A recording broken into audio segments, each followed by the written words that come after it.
Deep within an ancient wood of lofty silver fir, I found a grave.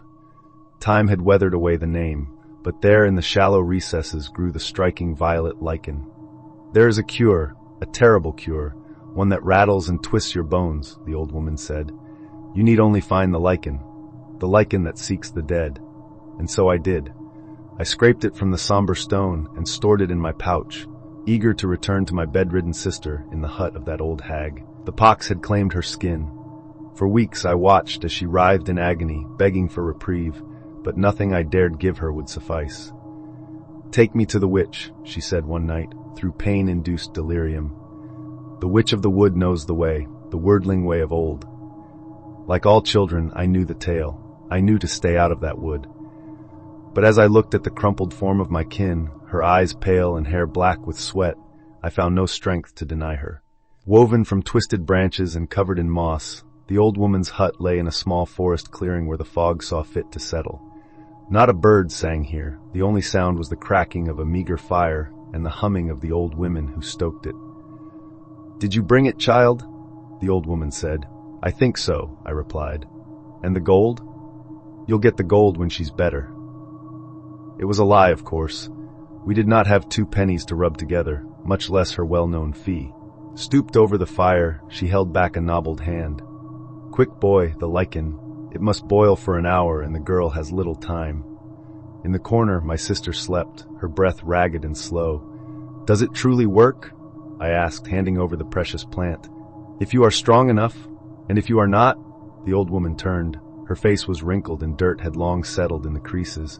Gone was any remnant of beauty, except for her eyes, like sapphires in starlight. As I said, it's a terrible cure. I waited at the foot of the bed as the woman prepared the draught, dabbing a damp cloth on my sister's brow. Stay with me, I prayed. She had been so full of life, which is the type of thing that is always said, but it was true.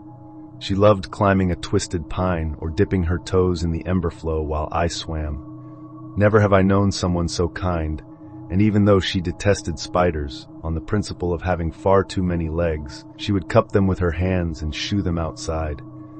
I don't think she would approve of this cure. There's magic in spider legs, my child, the old woman said as she reached for a shelf. Magic and chaos both. Nestled deep in the shelf was a glass jar containing the biggest spider I'd ever seen. It was a shiny black all over, except for the pale blue dot on its belly. Have you ever watched how they walk, how their spindly limbs snap to and fro, never moving, just appearing in a new position? Only evil things move like that. And make no mistake, child, this pox is evil too. But what is one malady to another?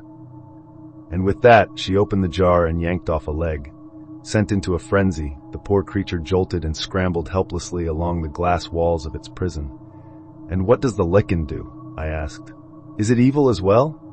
The old woman dropped the spider leg into the bubbling cup she held. No, not evil, she said as she approached the bed. The pox seeks to corrupt all life, and what is more alive than a plant that blooms in death? It needs only a passageway. She handed me the cup. Have her drink deep, child. She must drink it all. I lifted the foul-smelling concoction to my sister's lips. As soon as the first drops touched her tongue, her eyes shot open. She struggled, sputtering and gagging, but I ran my fingers through her hair to calm her. It will make you better, I said. You have to trust me. The more I poured, the more panic set into her features. By the final drops, she was fighting me off her with all the feeble strength she had left, screaming my name, begging for me to stop. It hurts us, said a voice that was not hers. It was deep and guttural. You'll kill her, it shouted. You'll kill us both, fool. Every last drop. The old woman said, rushing to my side and tilting the cup more. Pay it no mind. Stop! We'll let her live, we swear! The voice begged. We swear on the Nameless One! The last drop fell onto her trashing tongue, and then there was silence.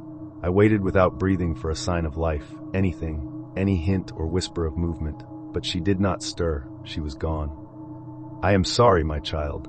The old woman placed her shriveled hand on my trembling shoulder. She was too far gone. My eyes blurred with anger as bitter tears streamed down my cheeks. You said you'd save her. You. I said it was a terrible cure, the witch said sternly. And now you must go, but first my gold. She held out her other hand as her fingers dug into my arm. "Get off," I screamed, batting away her arm. "I have no gold. I have nothing." "Very well."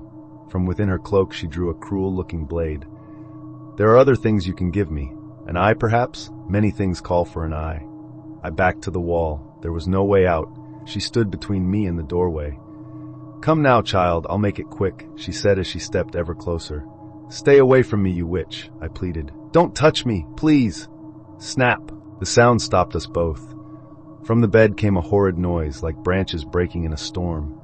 Silhouetted by the orange glow of a dying fire, my sister arose. Long and emaciated were her many legs, and her head hung backward, 8 unblinking eyes with a violet glow. "Sarah?" My sister paused her feeding at the sound of my timid voice. Her limbs shambled about like a newborn deer as she dragged her blood-soaked hair across the floor. And in that moment, as I looked over her pitiful pox-covered flesh and into soulless eyes, I knew she was truly gone. I sprinted for the door, and as I tore through the woods, I could hear it give chase. It wailed like a mourning lover, and the pounding of its legs echoed through the trees as I reached the forest's edge. Plunging into the frigid waters of the ember flow, I swam towards home with all the strength I had left. I crawled up the bank, shivering and coughing, and when I looked back, it was watching from the other side. It dipped a tentative leg in the water and quickly pulled it back. Then, with frightening speed, it ran off into the murky darkness of the woods. I never went back to that wood. I never went looking for her. But she's out there, that much is certain.